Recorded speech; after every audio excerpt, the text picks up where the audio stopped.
Здравейте! Радвам се днес да ви представя курса ни по плазмотерапия, който ще има 3 основни части.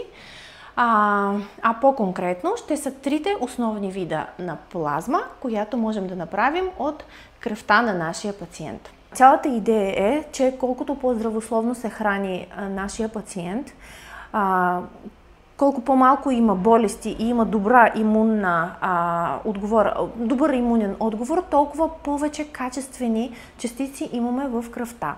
Преди самата процедура на плазматерапия, каквато и част да изберем да използваме, нужно е да се посъветва едни 10 дни пациента да се храни по възможност по-здравословно, да намали животните липиди, да повиши всичко, което е зелено, червено, жълто, плодове, зеленчуци, които да му повишат принципно нивата на витаминна сатурация в кръвта.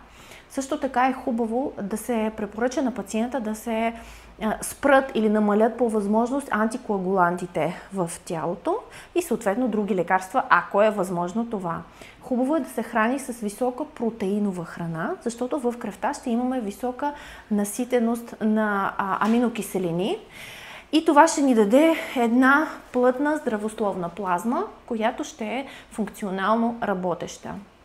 Съответно всички видове дефицити, които ще има в кръв, витаминни, минерални и така и нататък, ще се отразят на ефекта на плазмотерапия.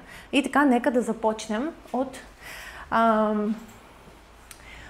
съставките на кръв, които са ключови. Аз ще застана малко назад.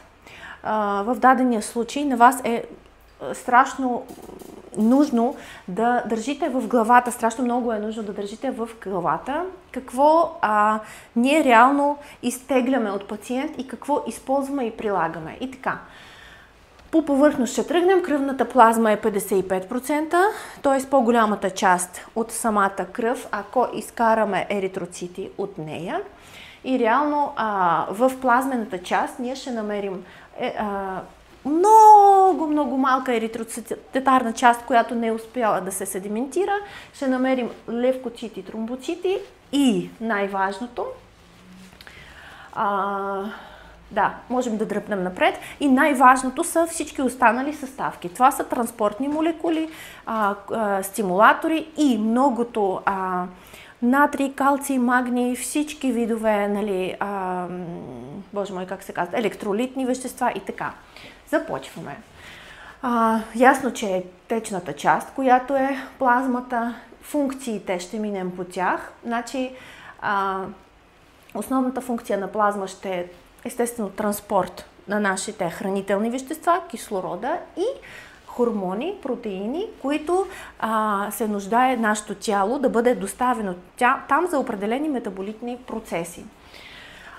Ясно, че носи също така и функция на обмяна, като изхвърля отпадните продукти в обратната насока.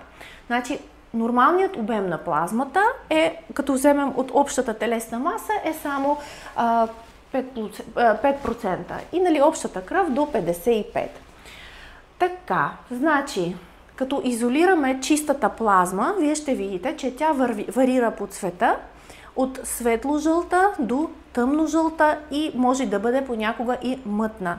Това зависи от това с какво се е нахранил пациента и какво се съдържа в дадения момент в кръвта. Средно тя представлява бледно-жълтеникава течност.